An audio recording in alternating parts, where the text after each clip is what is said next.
Wyoming Territory, June 1883, the midnight train out of Cheyenne howled like a wounded thing as it cut across the dark prairie. But Hattie Larkin sat still as stone inside the last passenger car, her wedding dress wrinkled and gray with soot. The lace at her wrists had torn hours ago, and her veil was crumpled on the seat beside her. She had not cried since she left, not even when the station master glanced at her with pity and said nothing as he punched her ticket. She had been a bride for less than 1 hour. The ring was still on her finger, but her left hand trembled as if it knew better. She stared out the window, watching the stars blur past, her heart pounding so loud it matched the rhythm of the tracks. There was no going back. Not to her father's house in Missouri, not to the church steps where she'd been left standing alone, holding a bouquet that felt like a joke. She had run. Not out of shame, though there was plenty of that, but because staying would have broken her. Ruined bride, that was what they would call her. No one would look beyond the empty aisle or the man who had changed his mind. No one would ask what promises he made, how many nights she had believed him when he said he wanted forever. Her fingers tightened around the carpetbag in her lap. It held all she had now: 2 calico dresses, a pair of sturdy boots, her mother's Bible, and $27 wrapped in a handkerchief. The train hissed to a stop at a small station just past Rawlins. She had not planned to get off, but something in her chest tugged hard, like a fishhook pulling at her ribs. She stood. The porter barely noticed her as she stepped down onto the platform, the night air cool against her face. There was nothing here but a water tower, a telegraph pole, and a dirt path that led out into empty land. She walked anyway. The moon was high when a lantern flickered ahead, swinging slow, steady. A man on horseback rode toward her, leading a second horse. He wore a wide-brimmed hat, his silhouette tall and easy in the saddle. When he drew close enough for her to see his face, he slowed the horse and lifted the lantern slightly. "You all right, miss?" His voice was calm, low. Hattie stopped walking. Her throat burned, but she managed a nod. "You with someone?" he asked. She shook her head. He looked at her dress for a long second, then back at her eyes, and something in his expression shifted, like he understood more than he let on. He dismounted and tied the reins of his horse to the second saddle. "I am heading out to my land." "About an hour west. If you need somewhere safe tonight, I can offer that." She hesitated. "Why?" He looked her straight in the eye. "Because you look like you need it." She stared at him. He was young, maybe 27, with sun-browned skin and a clean jawline that had not seen a razor in a few days. He did not look like a man who would lie. "Do you live alone?" she asked. "Yes, ma'am. Just finished building my place this spring. Cabin's small, but it is real. I have no wife." "No sweetheart waiting, just me." She looked up at the horse beside him. "I do not ride much. I will lead him slow. You will be all right." Something in her gave way, like a thread snapping.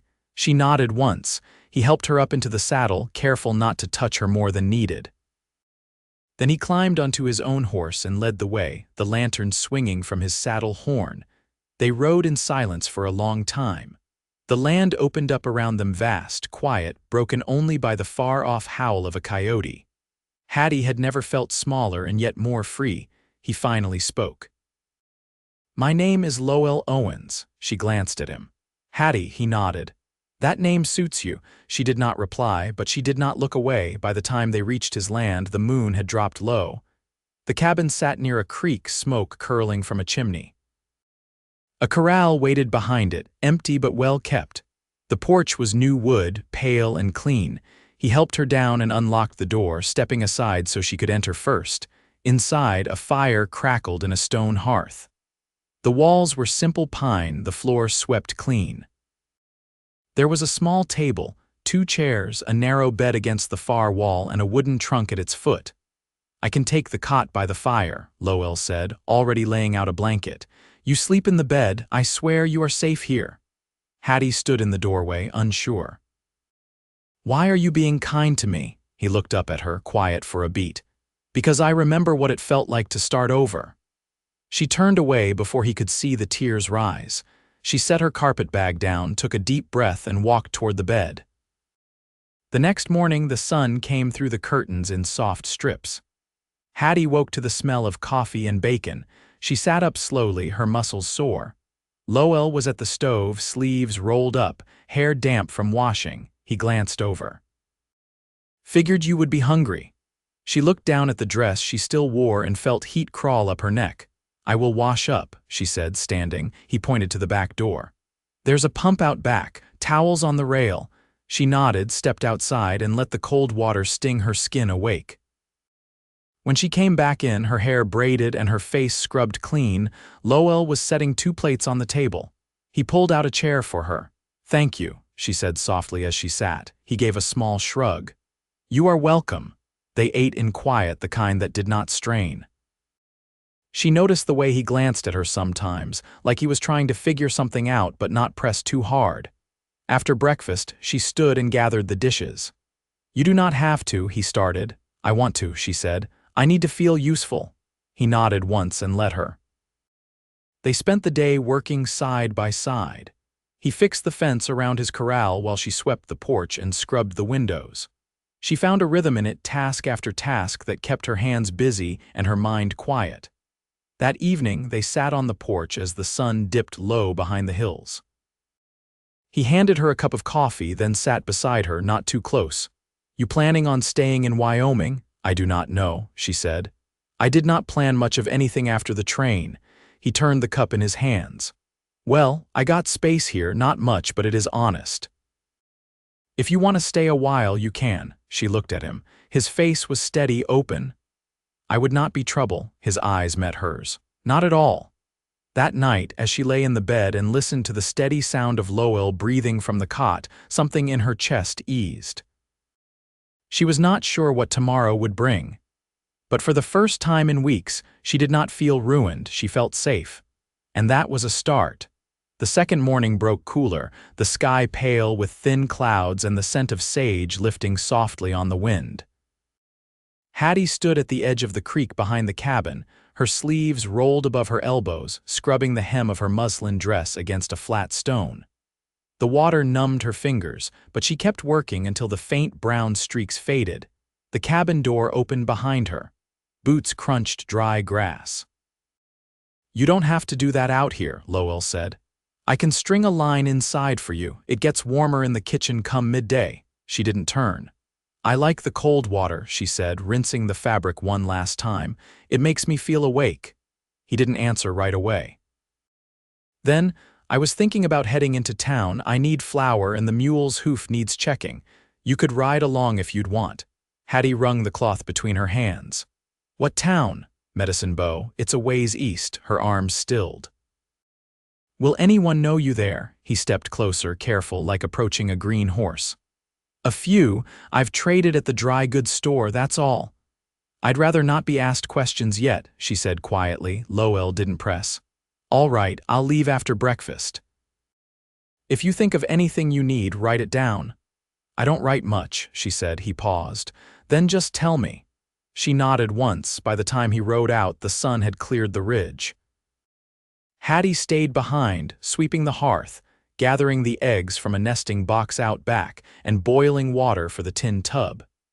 She found a scrap of linen in the bottom of the trunk and used it to stitch new buttons onto one of her dresses. Her hands remembered the movements, even if her mind drifted. She was turning the hem when a knock came at the door. It wasn't loud, but it was sharp. She opened it just enough to see a woman standing there, bonnet askew, cheeks flushed from the ride. "You're not Lowell," the woman said, frowning. Hattie kept her hand on the doorframe. "No," the woman shifted her weight. "Name's Mabel Kersey. My husband owns the feed lot over the ridge. I thought Lowell might need help getting that mare bred this spring, but I guess he's not home." "He's in town," Hattie said. Mabel's eyes flicked over her, pausing at the dress, the bare feet. "You family?" "No," the pause stretched. "Ah," Mabel said slowly. "Well, if you need anything, we're the red house past the cottonwoods. I'd offer coffee, but I best not overstay." "All right," Hattie said. The woman hesitated, then nodded and walked back to her wagon without another word. Hattie stood in the doorway long after the sound of wheels faded. Lowell returned late afternoon, dust on his sleeves and a paper parcel under his arm. I brought sugar, he said, handing it to her, and a comb. Figured you left yours behind. She took it gently. Thank you. He brushed a hand through his hair, looking toward the line of trees beyond the corral.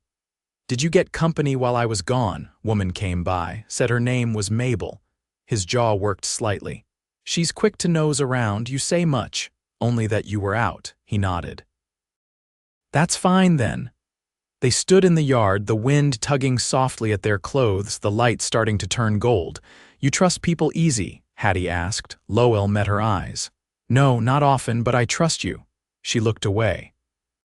Why? He stepped past her toward the porch and sat on the top step. Because you haven't asked for anything, and because you look me in the eyes when you speak. She didn't answer, but after a moment she sat down beside him. The sun dropped behind the ridge in a wash of color deep amber, fading rose. A bird called once from the trees. Neither of them moved after a while, she said. He left because his brother came home from prison. Said he couldn't bring shame on his family by marrying a woman tied to that sort of scandal, even if I had nothing to do with it. Lowell didn't speak. He didn't look at her. I told him it wasn't mine to carry, she said. But he said folks talk anyway. Still, Lowell stayed quiet, eyes on the horizon. She swallowed, her voice roughening. I had the church rented, dress sewn. I was ready. She waited for pity or judgment. Neither came. Finally, he said, then he's a coward. She exhaled, slow. They sat until the shadows reached their boots. When they went inside, she didn't turn the lamp up right away. The firelight was enough. Lowell pulled bread from the cupboard, tore it in half, and handed her a piece. Tomorrow, he said, I'll show you the garden patch. Needs turning if we want anything planted. She nodded, her fingers curling around the warm crust. He looked at her then, really looked, like seeing the shape of her without all the bruised edges. You're welcome here, Hattie, he said. She held his gaze for the first time since her name had been left behind at a church altar. I know, she said. By the third week, the earth had begun to warm in earnest. The snowmelt had soaked down deep, and Lowell handed Hattie a spade one morning without a word. She followed him to the far end of the clearing where a narrow stretch of ground had been cleared of rocks and stubble, hemmed in by a row of split logs. He crouched and ran his palm over the soil, then stood and nodded toward the turned edge. You ever planted beans? He asked, wiping his hands on his trousers. No, Hattie said. I helped gather them once, though. My uncle had a patch behind his smokehouse. They like warm ground and not too wet. He handed her a small burlap sack. You plant 2 in each hole, thumb deep, hand apart.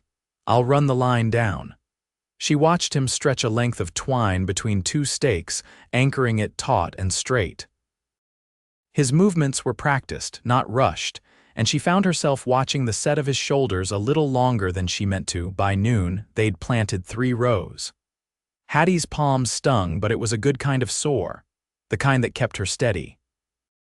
They sat in the patch of shade beneath a young cottonwood, sharing bread and a wedge of cheese he'd brought back from town. She drank from Lowell's canteen, then passed it back without speaking. He leaned back against the tree, eyes half-lidded.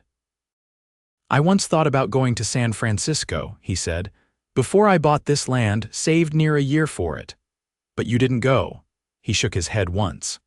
Got as far as Salt Lake, spent the money on a lame horse and a busted wagon axle. Came back with a sunburn and a lesson. She let out a breath that might have been a laugh if it hadn't caught in her throat. What made you stay? Lowell looked toward the ridge. My brother died that winter. Fever hit fast. I buried him out near the cottonwoods. Figured I'd plant something that would live. She didn't know what to say, so she didn't say anything. She just leaned her shoulder a little closer to the tree trunk, not quite touching his, but near enough. That evening, she pulled the quilt from the bed and brought it to the porch without asking. He was sitting with his boots off, one knee bent, a whittling knife in his hand and a small block of cedar he'd been slowly shaping. She spread the quilt over the planks and sat cross-legged. What are you making? He turned the piece toward her. Horse, I think, or maybe a mule. Haven't decided. Looks like a cow with a skinny neck. He let out a low chuckle. That's fair. The sun dipped behind the hills and the air turned cool. She pulled her shawl tighter and watched the sky shift. "Do you miss anyone?" she asked. He looked down at his hands. "Sometimes. Me too," she said. They sat like that until the fireflies began to flicker. Later, as she washed the basin in the kitchen, she caught sight of the comb he'd given her resting on the shelf. She picked it up and ran it through her damp hair, watching her reflection in the window faint, blurred by the twilight. Behind her, Lowell cleared his throat. "I've been thinking," she turned. "You could take the loft if you want. I can rig a ladder up easy. It gets warm, but it's yours if you'd rather not be down here." She studied him a moment. "You don't mind?" "No." "Then I'll take it." He nodded once, then looked at her for a long second. "You've made this place quieter somehow, not emptier, just steadier." She felt her breath catch, but she didn't look away. "You've given me something I didn't think I'd find again." "What's that?" "Room." He didn't ask her to explain. He just picked up the ladder from behind the door and started measuring the beams. That night, she climbed into the loft with a folded blanket and the pillow from the cot. It wasn't much bigger than a hayloft, but it held her, and that was enough. As she lay under the slanted roof, she listened to the wind brushing through the eaves and the soft creak of Lowell settling onto the cot below. For the first time in a long while, she didn't dread morning. She looked toward the dim glow of the firelight below and whispered to herself, "I'm still here." And she was. A week later, Lowell came in just after dawn with mud on his boots and a strip of blood across the sleeve of his shirt. Hattie had been kneading bread by the stove, her hands deep in flour. She turned when the door opened, and her heart stopped for half a beat before she saw that his face was whole. "A nail in the barn door," he said, holding his arm out. "Caught me when the hinge slipped." She wiped her palms on her apron and moved toward him. "Sit." He obeyed, lowering himself onto the bench by the window. His shirt clung to his skin, damp from sweat. She fetched the basin and cloth, then knelt beside him, dipping the rag into water gone lukewarm. He didn't flinch when she pressed it to the gash, though a muscle in his jaw jumped. She worked quietly, dabbing the blood away until the wound showed clean and shallow. "You'll need a stitch," she said without looking up. "I've had worse." "Doesn't mean you shouldn't mend it right." He was silent while she threaded the needle from the tin box above the mantel. It took only 3 small stitches. His arm stayed steady the whole time, though his eyes never left hers. When she tied the last knot and cut the thread, he said, "You've done that before." "My mother took in wounded ranch hands during the war. She showed me how." Lowell flexed his fingers slowly. "She's still living?" No, he didn't ask how. She was grateful for that. Later, while the bread baked, he leaned against the doorframe and watched her sweep flour from the table. "I've got neighbors coming for supper 2 nights from now," he said. "A couple, Daniel and Ruth. They brought me fence posts last March and haven't stopped talking since." "Do they know I'm here?" "No," she set the broom aside. "Then you should tell them I'm a hired girl," his brow drew in. "If that's what you want." "It is," he nodded once. "They'll bring their boy, about 6, I think. He broke my gate last winter and cried about it for an hour." Her mouth quirked slightly. "I'll make stew." The day of the supper, she wore the green calico he'd brought back from Medicine Bow, the one with the small white flowers stitched at the hem. She hadn't asked for it, but when she found it folded at the foot of the loft ladder, she hadn't sent it back either. The couple arrived on a borrowed wagon, the boy bouncing on the back end like a spring colt. Ruth was round-faced and sharp-eyed, her laughter quick and constant. Daniel had a voice like gravel and a limp he didn't bother to hide. Hattie met them at the porch with a basin of water and offered to take Ruth's shawl before she could ask. Lowell introduced her only by name. Daniel gave her a nod. Ruth looked her up and down, then smiled without comment. Inside, the boy made a beeline for the hearth, where Hattie had set out a small tin of river stones. He knelt and began arranging them in rows, humming under his breath. "You keeping house for him now?" Ruth asked as she helped herself to a slice of bread. "For a while," Hattie said. "Until I find something more permanent." Ruth raised a brow but didn't press. "Well, you've got a good hand at stew, better than most." Lowell poured cider into tin cups. "She's made it better here, that's for sure." The boy tapped on Hattie's skirt and held up a stone shaped like a heart. "You can have it," he said solemnly. She took it, her eyes softening. "Thank you." After supper, Daniel pulled out a mouth harp and played a crooked tune that made Ruth laugh so hard she had to rest her head on the table. The boy fell asleep curled beside the hearth, one fist wrapped around a pine cone. When they finally left, the yard had gone silver with moonlight. Hattie stood beside Lowell, watching the wagon disappear down the track. "You don't have to call yourself a hired girl," he said quietly. "Not unless it feels truer than the rest." She looked at him, her hands folded in front of her. "I just don't want to be something I'm not." "I don't want that either," she hesitated. "I'm not sure what I am yet." "That's all right," he said. "You don't have to be sure tonight." She nodded, then turned toward the cabin. The stone the boy had given her was still in her pocket, warm now from the heat of her hand. Up in the loft, she set it on the windowsill. She lay down and watched the trees sway beyond the glass, the stars steady above them. And for the first time in a long time, she didn't feel like she was waiting for something to be taken from her. She just felt here. The last frost came and went in a single night, leaving a white crust on the porch rail and a thin skim of ice over the creek. Hattie woke early, her breath misting above her in the loft, but she didn't mind the cold. She pulled on her wool shawl and climbed down the ladder, careful not to wake Lowell. He had come in late from the ridge pasture the night before, dragging his boots and smelling faintly of pine pitch. She'd left a biscuit and a tin of beans near the hearth. He hadn't touched either. This morning she stirred the fire back to life, then stepped into her boots and headed for the garden to check the bean sprouts. She crouched, brushing her fingers over the dark soil. The young stalks had bent under the weight of the frost but hadn't blackened. They'd hold. She didn't hear Lowell come up behind her until he crouched beside her, rubbing sleep from his eyes. "You're up early," he said. "I wanted to see if they made it." "Looks like they did." She nodded, then glanced at him. "You all right?" He tilted his head as if weighing the truth. "I dreamed about the war last night, not the fighting, just the silence afterward." She waited. "I was walking a field near Shiloh, nothing left but broken things. I kept calling my brother's name. But he wasn't there, just his coat hanging on a fence." She reached for the edge of his sleeve and held it lightly between her fingers. "I never saw it before," he said. "The coat. In the dream, it looked like something you'd wear." Hattie didn't speak. She let her thumb move gently against the worn fabric of his cuff. "I think," he said, "it was my way of saying goodbye." They stayed there until the sun reached the edge of the field. Later that morning, a rider came up the track, an older man with a thick mustache and a coat too fine for cow work.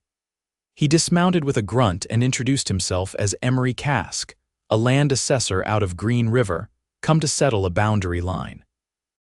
Lowell led him out past the creek while Hattie stayed near the barn, splitting kindling with a hatchet.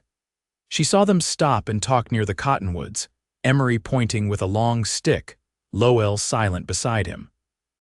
When they returned, Emery tipped his hat to her and rode off without staying for coffee. Lowell leaned against the fence post, arms folded.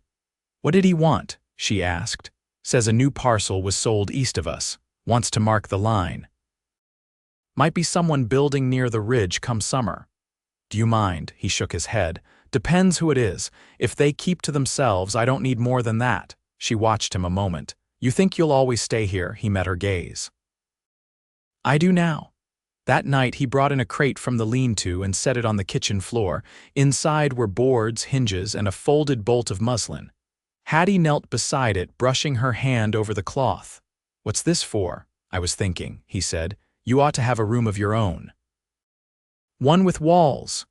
"You don't have to do that." "I know, but I want to." She touched the edge of the muslin again. "I've never had a room built just for me." He smiled softly. "Then it's about time." The next week, he framed off the corner near the hearth, sawing and hammering while she kept the stew pot from boiling over. He hung the muslin for a curtain until he could plane enough boards for a proper door.